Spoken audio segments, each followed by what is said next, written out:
नीतू को बहुत ज्यादा ठंड लगती थी, इसीलिए वो हल्की ठंड में भी बिस्तर पर ही ज्यादातर रहा करती। ऐसे ही एक दिन के समय जब धूप हो रही थी, तब भी नीतू बिस्तर पर थी। तभी नीतू के घर उसकी सहेली रिया आती है और वो सीधा नीतू के कमरे में जाती है। यार मैंने तुझे कितने कॉल किए, तुझसे मेरा एक कॉल नहीं उठाया गया क्या? तेरी तबीयत ठीक है? हाँ तबीयत तो बिल्कुल ठीक है, लेकिन फोन टेबल पर रखा है और जमीन इतनी ठंडी हो रही है इसीलिए उठा नहीं गया। अच्छा हुआ तू आ गई, जरा टेबल से मेरा फोन पकड़ा दियो। मैं यहाँ तुझसे मिलने आई हूँ, तू मेरा फोन नहीं उठा रही थी तो टेंशन हो गई, और यहाँ आने के बाद तू बता रही है कि ठंड की वजह से तूने मेरा फोन नहीं उठाया। या मतलब इतनी आलसी है क्या तू? नहीं यार मैं आलसी नहीं हूँ, बस ठंड कुछ ज्यादा ही लगती है मुझे और इसीलिए कुछ नहीं करती मैं। अभी तो इतनी ठंड भी नहीं हुई जितने में तेरी अभी से नाक बहने लग गई। अभी दिसंबर जनवरी आएगा तब क्या होगा? तब तो तेरी कुल्फी ही जम जाएगी। बाप रे बाप, तूने तो अभी से और ठंड बढ़ा दी मेरी। मुझसे ठंड झेली नहीं जाती। मैं तो ज्यादा ठंड लगने पर बस हीटर के आगे बैठी रहती हूँ, तभी आराम मिलता है मुझे। मुझे नहीं पता था कि तू इतनी नाजुक है कि ठंड के आते ही कांपने लग जाएगी। यार नाजुक की बात नहीं है, बस कुछ लोग ऐसे ही होते हैं, उनसे ज्यादा ठंड बर्दाश्त नहीं होती। मैं भी उन लोगों में से ही हूँ, मुझसे भी नहीं होती है। तो अब क्या इस बात के लिए तू मुझे इतने ताने देगी? तुम लोग चिकन नहीं खाते ना, तभी तो कांपते रहते हो। अरे चिकन खाया करो, शरीर में गर्मी आती है चिकन खाने से। देख अभी तो मैं बस एक स्वेटर में भी ठीक रहती हूँ। मुझसे तो वैसे भी नहीं खाया जाएगा चिकन। आज तक जो चीज खाई नहीं वो खा भी कैसे लूँ मैं? तेरे घर में तो सब खाते हैं ना चिकन, फिर तू कैसे नहीं खाती? सबको देखकर तेरा मन नहीं होता है क्या चिकन खाने का? या तेरी नाक बंद हो जाती है चिकन की खुशबू से? यार क्या है, तुझे पता तो है मैं नहीं खा सकती चिकन, फिर भी बार बार चिकन चिकन क्यों करे जा रही है? तुझे अच्छा लगता है तो तू खा ना, मेरे पीछे क्यों पड़ी है? मुझे क्या, मैं तो यहाँ बस इसलिए आई थी कि मैं शॉपिंग पे जा रही हूँ। तूने मुझे बोला था कि मैं जब भी जाऊँ तुझे बता दूँ, इसलिए बस तुझे बताने तेरे घर तक आई हूँ। बता चलेगी? नहीं यार तू अकेले ही चली जा, इतनी ठंड हो रही है, मेरे लिए तो ऑनलाइन शॉपिंग ही बेस्ट है। नीतू की बात सुनकर रिया वहाँ से चली जाती है। अब जैसे जैसे सर्दियाँ बढ़ती जाती है, वैसे वैसे नीतू का आलस भी बढ़ता जाता है। अब वो कुछ भी नहीं करती थी। कई दिन निकल जाते हैं और नीतू नहाती तक नहीं है। ऐसे ही एक दिन नीतू अपने कमरे में हीटर के आगे बैठी थी, तभी वहाँ नीतू की माँ सरिता आती है और देखती है कि नीतू हीटर के आगे बैठी है। ये देखकर सरिता तुरंत ही हीटर बंद कर देती है। क्या माँ, आपने हीटर क्यों बंद कर दिया? मुझे ठंड लग रही है बहुत। हर वक्त हीटर में घुसी रहेगी या फिर कंबल में? अरे छत पर जा, इतनी अच्छी धूप आई है, जा जाकर छत पर बैठ जा। हीटर के आगे बस खून ही जलाती रहेगी। छत पर धूप से ज्यादा तो हवा लगती है, मैं नहीं जा रही छत पर। और आप हीटर चालू करो, मुझे बहुत ठंड लग रही है। खाना भी ले आना माँ, बहुत भूख लग रही है मुझे। क्यों? ठंड में खाना खाने में क्या ठंड नहीं लगेगी? अरे एक हफ्ता हो गया है नहाई नहीं है तूने। जा जाकर नहा ले, शरीर से बदबू आ रही है तेरे पास कोई बैठ ही नहीं सकता। नहीं ना माँ, मुझे ठंड लग रही है, मैं नहीं नहा रही। आज तो मैं देखती हूँ कि तू कैसे नहीं नहाती है।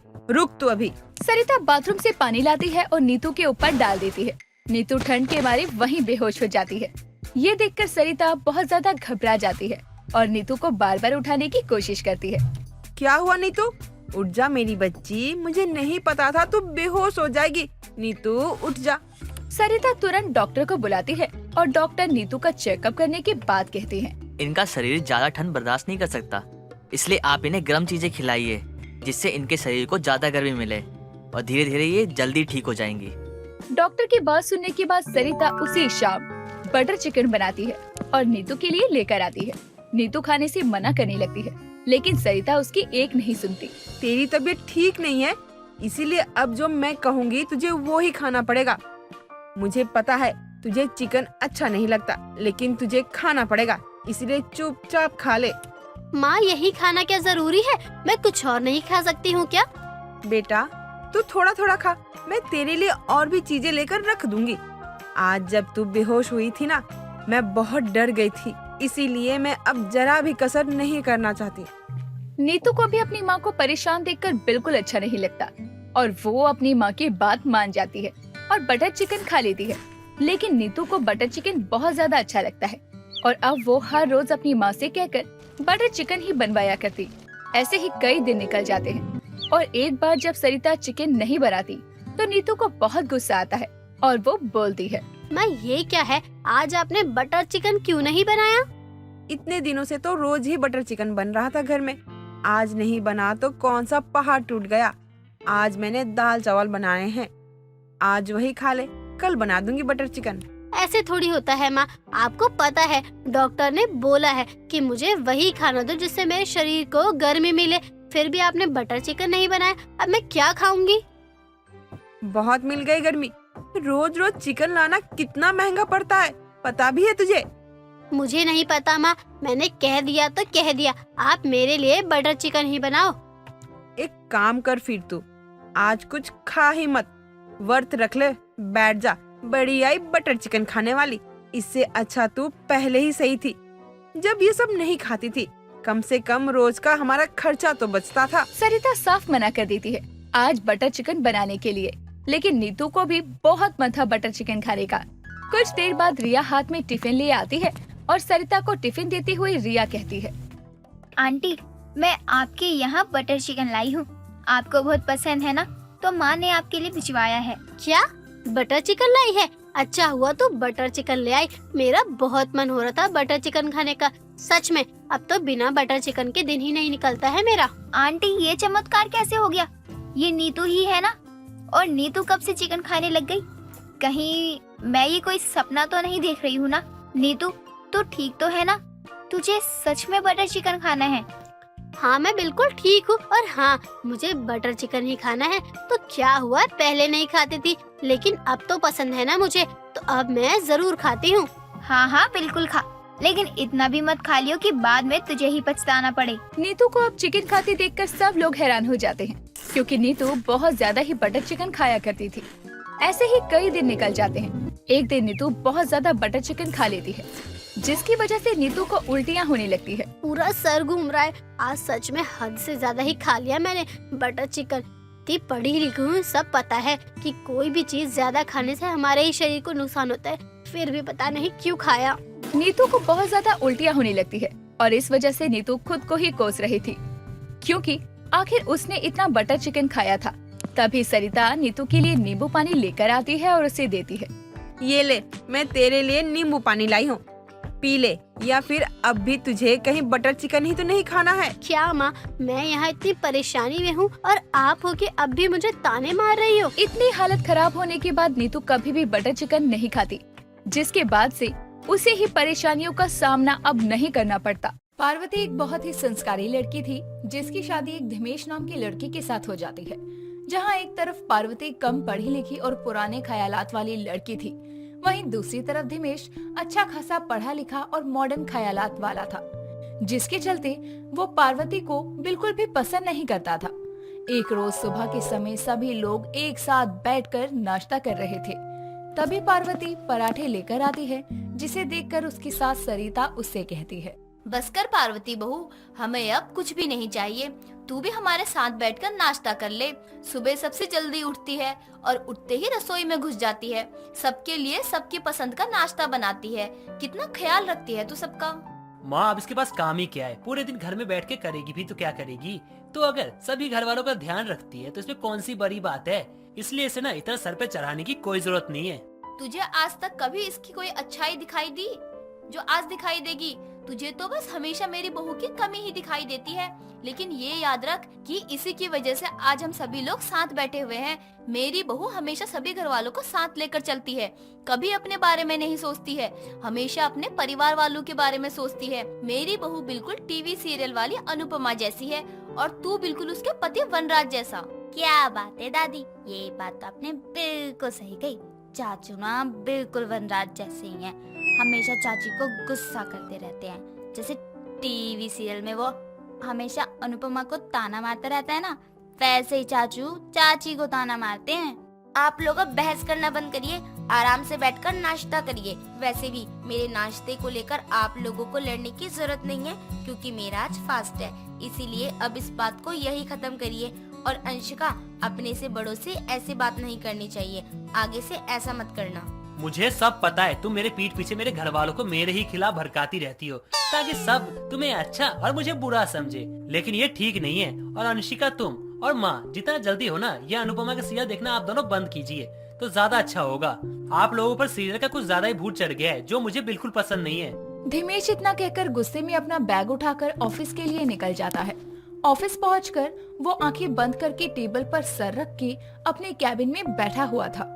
तभी वहाँ उसी के ऑफिस में काम कर रही एक रूपाली नाम की लड़की आती है और उसके करीब जाकर उसके सर पर हाथ फेरती है। तभी धीमेश झटके से उठता है और रूपाली को अपने से दूर करते हुए कहता है, यार मैंने तुमसे कितनी बार कहा है कि मुझे ऑफिस में ऐसी हरकतें बिल्कुल पसंद नहीं है। ऑफिस में ना तुम मुझसे दूर रहा करो, लेकिन तुम हो कि तुम्हें कोई बात समझ ही नहीं आती।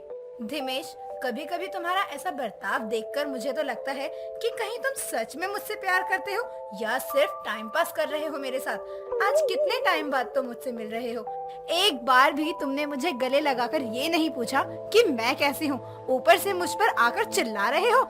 ठीक है, मैं जा रही हूँ। अरे यार तुम तो गुस्सा हो गई, मेरा मतलब वो नहीं था। मैं सच में तुमसे बहुत प्यार करता हूँ, लेकिन तुम तो जानती हो ना यहाँ लोग छोटी छोटी बातों का बखेड़ा बना देते हैं और मैं नहीं चाहता कि कोई तुम्हारे और मेरे रिश्ते का मजाक उड़ाए। बस इसलिए तुम्हें दूर रहने के लिए कहता हूँ। अगर ऐसी बात है तो हमारे रिश्ते को नाम क्यों नहीं दे देते हो? कर लो ना मुझसे शादी और रख लो हमेशा के लिए मुझे अपने पास। मैं तो कब से तुम्हारे साथ शादी करने के लिए तैयार बैठी हुई हूँ, लेकिन एक तुम हो, तुम तो मेरी बात सुनते ही नहीं। शादी तो मैं भी तुमसे करना चाहता हूँ, लेकिन मैं अपनी फैमिली को नहीं छोड़ सकता हूँ यार। मैं उनसे बहुत ज्यादा प्यार करता हूँ और वो लोग उस पार्वती से प्यार करते हैं, और जब तक वो पार्वती मेरे घर में है ना तब तक मैं तुमसे शादी नहीं कर सकता। मैं कैसे क्या करूँ मुझे खुद कुछ समझ में नहीं आ रहा है। तो फिर ये कब तक चलेगा? आखिर कब तक मैं तुम्हें तुम्हारी उस गवार पत्नी के साथ बांटती रहूंगी? तुम अभी जाओ, मैं बाद में सोचूंगा इस बारे में। धीमेश के कहने पर रूपाली वहाँ से चली जाती है, जिसके बाद धीमेश अपने ऑफिस के कामों में लग जाता है। समय बीतता है, तभी एक रोज शाम के समय धीमेश ऑफिस से घर आता है और देखता है कि पूरा घर सजा हुआ है और सभी घर वाले अपने हाथों में गिफ्ट के पैकेट लिए एक दूसरे को दिखाते हुए आपस में बातें कर रहे हैं। तभी वो उनके पास जाकर कहता है, क्या बात है, आज घर में तो सभी लोगों के पास गिफ्ट है। किसी की लॉटरी लगी है क्या? कौन लेकर आया है इतने सारे गिफ्ट? और कौन लेकर आएगा? हमारे घर की अनुपमा बहू लेकर आई है। एक वही तो है घर में जिसे घर के सभी लोगों की जरूरतों का ख्याल रहता है। क्या माँ जी, आप तो हमेशा बेवजह मेरी इतनी तारीफ करती रहती हैं। इस घर की बहू होने के नाते ये सब करना तो मेरा फर्ज बनता है। आप लोगों को खुश देखकर मुझे बहुत खुशी होती है। बिल्कुल सही कहा पार्वती ने। वैसे माँ, आपकी बहू का नाम पार्वती है, ना कि अनुपमा। लेकिन लगता है ना आप लोगों पर अनुपमा का भूत कुछ ज्यादा ही चढ़ गया है। वैसे ये घर की साज सजावट और सबके लिए नए नए गिफ्ट क्यों है, जान सकता हूँ मैं? वो आज अंशिका का जन्मदिन था तो ये सब उसी की खुशी में था, और मैंने सोचा सिर्फ अंशिका को गिफ्ट देने से अच्छा है क्यों ना मैं सबके लिए ही गिफ्ट ले आऊं। इसीलिए मैंने सबके लिए गिफ्ट ले लिए। आपका गिफ्ट कमरे में रखा हुआ है, सभी लोग जल्दी से तैयार हो जाइए, तब हम सब केक कट करेंगे। बहू, वो सब तो ठीक है, लेकिन तेरा गिफ्ट कहाँ है? तू अपने लिए नए कपड़े लेकर नहीं आई है क्या? वो माँ जी, सारे पैसे खत्म हो गए थे इसलिए मैंने अपने लिए कुछ नहीं लिया। लेकिन अब चिंता मत करिए, मेरे पास बहुत सारी साड़ियाँ हैं जिससे मैंने हाथ भी नहीं लगाया, मैं वही पहन लूंगी। अब आप लोग टाइम खराब मत करिए, जल्दी से तैयार होकर आइए। पार्वती के कहने पर सभी लोग वहाँ से चले जाते हैं और थोड़ी देर बाद सभी नए कपड़े पहनकर केक कटिंग के लिए हॉल में आते हैं, जिसके बाद सभी लोग केक कट करके पार्टी करते हैं। सभी लोगों को पार्वती का सरप्राइज बहुत पसंद आता है और सभी उसकी बहुत तारीफ करते हैं, सिवाय धर्मेश के। ऐसे ही कुछ दिन और बीतते हैं। तभी एक रोज सुबह के समय पार्वती तैयार होकर अपनी सास के पास आती है और उसके पैर छूते हुए कहती है, माँ जी, मुझे आशीर्वाद दीजिए। खुश रह बहू, आज तो तेरी शादी की सालगिरह है। एक काम कर, तू और धीमेश पहले मंदिर हो आओ, उसके बाद हम आगे का कुछ देखेंगे। माँ जी, लेकिन वो तो सुबह जल्दी उठकर ऑफिस चले गए। लेकिन आप चिंता मत करिए, मैंने उनके लिए उनकी पसंद का गाजर का हलवा बनाया है, तो सोच रही हूँ मंदिर से लौटते समय उनके ऑफिस होकर आऊँ। उनको मंदिर का प्रसाद भी दे दूंगी और मुँह भी मीठा करा दूंगी। हाँ, ये सही रहेगा। जा बहू। सरिता इतना कहकर वहाँ से चली जाती है, जिसके बाद पार्वती धीमेश के ऑफिस जाने के लिए निकल जाती है और जैसे ही वो धीमेश के कैबिन में पहुँचती है, वो रूपाली को धीमेश के गले से लगे हुए देखकर कहते हुए सुनती है, मैंने तो सोचा था कि तुम आज का दिन अपनी गवार वाइफ के साथ बिताओगे, लेकिन ऑफिस आकर तुमने ये प्रूफ कर दिया कि तुम सिर्फ मुझसे प्यार करते हो। I love you so much. आज मैं बहुत खुश हूँ। रूपाली की बात सुनकर पार्वती के पैरों तले जमीन खिसक जाती है और अपने सामने अपने रिश्ते का मजाक बनते देखकर उससे बर्दाश्त नहीं होता और वो अंदर जाकर रूपाली और धीमेश को बहुत सुनाती है और रोते हुए अपने घर वापस आ जाती है। उसको रोते हुए देखकर सभी घर वाले परेशान हो जाते हैं और उनके पूछने पर पार्वती धीमेश के बारे में सारी बात बताती है, जिसे सुनकर सब हैरान होते हैं। तभी धीमेश वहाँ आता है, जिसे देखकर सरिता कहती है, बेटा, मुझे तुझसे ये उम्मीद नहीं थी। मैं तो अपनी बहू को उसके संस्कारों और परिवारों के प्रति उसके प्यार को लेकर बोलती थी कि बहू बिल्कुल अनुपमा जैसी बहू है, लेकिन तूने तो सच में उसके पति जैसी ही हरकत करके मेरी बहू को अनुपमा बहू जैसी बना दिया है। माँ, आप मेरी बात तो सुनिए। वो बस अब आप कुछ नहीं बोलेंगे। अब तक मैंने आपके हर गलत बर्ताव को बर्दाश्त किया, ये सोचकर कि आप मेरी फैमिली हो, लेकिन आपका ये धोखा मुझे बर्दाश्त नहीं है। और सब कुछ जानने के बाद आपके साथ रहना अपने आत्मसम्मान को ठेस पहुंचाना है, जो मैं नहीं कर सकती। मैं अभी इसी वक्त ये घर छोड़कर जा रही हूँ। जल्दी ही तलाक के पेपर भी भिजवा दूंगी।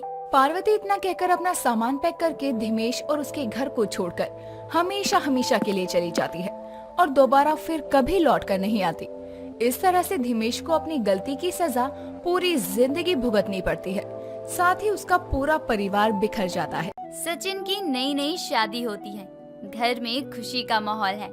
सारी रस्में पूरी हो जाती हैं, लेकिन अभी पहली रसोई की रस्म बाकी थी। शादी को 1 सप्ताह से ज्यादा हो चुका है। एक शाम रमा अपनी बहू आरती को कहती है, बहू, तेरी शादी को 1 सप्ताह बीत चुका है। अब तू रसोई की रस्म कल पूरी करेगी? जी माँ जी, मैं कल ही पहली रसोई की रस्म को पूरा कर लूंगी। हाँ बहू, अब जाकर सो जा। कल सुबह नहा धोकर रसोई में आ जाइयो। इतना कहकर रमा वहाँ से चली जाती है। अगली सुबह नहाकर आरती सिंपल सा सूट पहने अपने बालों का जूड़ा बनाकर किचन में आती है, जहाँ पहले से ही रमा मौजूद होती है और वो अपनी बहू को देखकर कहती है, बहू ये क्या? ना तेरे हाथ में चूड़ी है, ना गले में मंगलसूत्र, ना सिंदूर। अरे माँ जी, मैं जल्दी जल्दी नहाकर आई हूँ ना, तो मैं भूल गई कि मुझे ये सब भी करना है। ये इतने काम भी जरूरी है क्या? कर लूंगी, अभी रस्म को पूरी कर लूं। क्या जरूरी है? तेरी शादी हुई है, अभी नई नई है और तू कह रही है क्या जरूरी है? माँ जी, पहले हम रस्म को पूरा करते हैं, फिर मैं कर लूंगी। नहीं, अभी के अभी जा और सिंदूर लगा कर आ। और मंगलसूत्र तो भूल से गले से उतरना नहीं चाहिए तेरा, मैं तुझे बता रही हूँ। माँ जी, मैंने आपसे कहा था ना कि आप रस्म करवा लो। रस्म घर की बहू से करवानी है और तू इस तरह घर की बहू लग भी रही है। ये सुनकर आरती को गुस्सा आ जाता है और वो अपने कमरे में जाती है और अपने पति को सोता हुआ देखकर एक बाल्टी में पानी भरकर लाती है और उस पर डालकर कहती है, सिर्फ शादी करने का शौक है? हम दोनों ने शादी की है ना, तो मैं माँ जी से अकेली गालियाँ क्यों सुनूं? तुम भी चलो नीचे। अरे तुम्हारा दिमाग खराब हो गया है क्या? दिमाग तो तुम्हारी माँ का खराब हो गया, जो मुझे ताने दे रही है। तुम भी नीचे चलो। नई शादी मुबारक हो सचिन बेटा, तेरी तो लग गई है।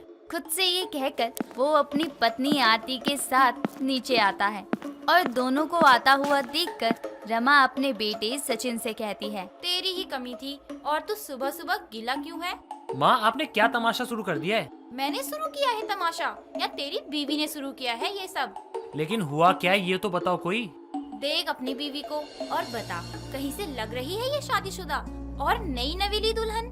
माँ, तो क्या हो गया, आजकल ना सब ऐसे ही रहते हैं। हाँ हाँ, रहते होंगे। ये मेरा घर है और इस घर में मैं जो चाहूंगी वही होगा। माँ ने कहा तो पहन लेती ना, या फिर ये भी अब मैं ही पहन लूं? ये सुनकर आरती को बहुत गुस्सा आता है कि उसकी सास और पति एक मंगलसूत्र और सिंदूर के ना लगाने की वजह से लड़ रहे हैं, लेकिन वो उस समय तो कुछ नहीं कहती।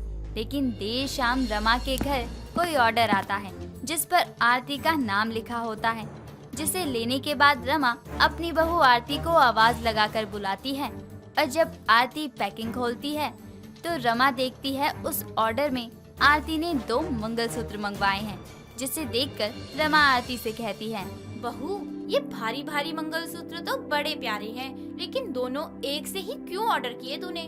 माँ जी तो इसलिए मंगवाए हैं क्योंकि एक मेरा और एक इनका है। ये सुनकर पास बैठा सचिन भी चौंक जाता है कि उसकी बीवी ये क्या कह रही है, और वो भी मजाक समझकर हंसने लगता है। तभी रमा आरती से कहती है, बहू, ये तो क्या कह रही है? सचिन भी अब मंगलसूत्र पहनेगा? हाँ माँ जी, क्यों नहीं पहन सकते? जब मैं पहन सकती हूँ ये, तो ये भी पहन सकते हैं ना। पागल हो गई हो क्या? तुम्हारे दिमाग ने काम करना बंद कर दिया क्या? कैसी बातें कर रही हो? मेरा दिमाग एकदम ठीक है। लो और पहन लो अभी से। ये कहकर आरती अपने पति को मंगलसूत्र पहनाने लगती है। तभी सचिन आरती का हाथ पकड़ लेता है और कहता है, आरती, ये क्या हरकत है? तुम्हें एक बार में समझ नहीं आता क्या? बहू, लड़के मंगलसूत्र, सिंदूर, बिंदी ये सब नहीं लगाते। जब मंगलसूत्र ये नहीं पहन सकते तो मैं भी नहीं पहनूंगी। इतना कहकर आरती जिद पर अड़ जाती है और बहुत मनाने पर भी वो मंगलसूत्र नहीं पहनती। हार कर सचिन ही मंगलसूत्र पहन लेता है और अपनी पत्नी आरती से कहता है, लो, मैंने पहन लिया और तुम भी मंगलसूत्र पहन लो, वरना तुम और माँ आपस में लड़ते रह जाओगे। हाँ, ये हुई ना बात। Good bye. लेकिन जैसे ही सचिन ये कहकर जाने लगता है, वो मंगलसूत्र को अपनी कमीज के नीचे कर लेता है। ये देखकर आरती अपने पति से कहती है, अभी तो सिर्फ मंगलसूत्र पहनाया है, अगर चाहते हो यही पहनना पड़े तो कहीं तुम्हें सिंदूर लगाने की नौबत ना आ जाए, इसलिए तुम उसे बाहर निकाल कर रखो मेरी तरह। बहू, थोड़ा बहुत तो लिहाज कर, वो तेरा पति है, ये तू उससे क्या करवाई जा रही है? लिहाज और इज्जत रखी है मैंने, इसलिए तो मंगलसूत्र ही पहनाया है, वरना सिंदूर भी लगाने के लिए कह सकती हूँ मैं। अपनी पत्नी की जिद पर तो सचिन मंगलसूत्र पहन लेता है। अगले दिन सचिन ऑफिस जाता है, लेकिन उसे बहुत अजीब लग रहा था कि कोई उसे देख ना ले, जिसके लिए वो घर से ठीक ठाक निकलता है, जिसके लिए वो मंगलसूत्र को अपनी कमीज के नीचे ही छुपा कर रखता है। और जब लंच में आरती का वीडियो कॉल आता है और वो अपने पति का मंगलसूत्र अंदर देखती है, तो अपने पति से कहती है, आपका मंगलसूत्र कहाँ है? अंदर है, ऑफिस में ना सब बात बनाएंगे। मैंने भी तो पहना है और मैं भी तो बाहर जाती हूँ सबके सामने। मुझसे गलती हो गई, मैं आपसे ना कुछ नहीं कहूँगा। आरती नहीं मानती और वो अपने पति का मंगलसूत्र कमीज के बाहर करवा देती है। और तभी सचिन की सीनियर मैडम पिंकी वहाँ आ जाती है और सचिन से कहती है, वाओ, कितना सुंदर मंगलसूत्र पहना है सचिन तुमने, लेकिन ये तो हम औरतें पहनती हैं, तुमने क्यों पहना है? ओह, सच्चा प्यार। सही है सचिन, तुम्हें तो बेस्ट हस्बैंड का अवार्ड मिलना चाहिए। मैम, वो दरअसल बात ये है कि मैं क्या कहूँ। कुछ मत कहो, गुड बॉय। अपनी मैडम की जाते ही सचिन खुद से कहता है, ये सारी औरतें एक जैसी होती है, ना जाने क्या बोल गई, समझ के बाहर था, दूसरा बोलने तक का मौका तक नहीं दिया इसने। अब तो सारे ऑफिस में शोर मच जाएगा, इसके पेट में तो बात भी नहीं रहती है, क्या करूँ। और होता भी ऐसा ही है। ये बात तो पूरे ऑफिस वालों को पता चल जाती है। तभी सचिन का दोस्त साहिल सचिन के कैबिन में आता है और उससे कहता है, भाई, ये मैं क्या सुन रहा हूँ? तूने मंगलसूत्र पहना, वो भी अपनी पत्नी की लंबी उम्र के लिए। अब ये तुझे किसने कह दिया यार? अभी ही पिंकी मैडम गई है ना तेरे कैबिन से, बस फिर क्या है? यार क्या बताऊँ मैं तो शादी करके पछता रहा हूँ। मैं भी तो यही कहता था तुझसे, लेकिन तू सुनने को राजी कहाँ था। अब थका हारा सचिन घर आता है और अपनी पत्नी आरती से कहता है, मेरे लिए खाना बनाने की कोई जरूरत नहीं है, आज मेरा पेट तो लोगों के ताने और मजाक से भर चुका है। ठीक है, मत खाओ, जाओ जाकर सो जाओ। अगली सुबह अब रमा के घर रमा की पड़ोसन कमला आती है और सचिन को कुर्सी पर बैठा हुआ देखकर कहती है, बेटा, आज तो मेरे बेटे की भी छुट्टी है, तेरे ऑफिस की भी छुट्टी होगी। जी आंटी जी। बेटा, ये क्या है? गले में मंगलसूत्र? हाँ आंटी जी, आप भी देख लो। हाय दैया, क्यों पहना ऐसा बेटा? सब ठीक तो है ना? इतने में ही रमा आ जाती है और कमला से कहती है, हाँ कमला, बैठ, सब ठीक है।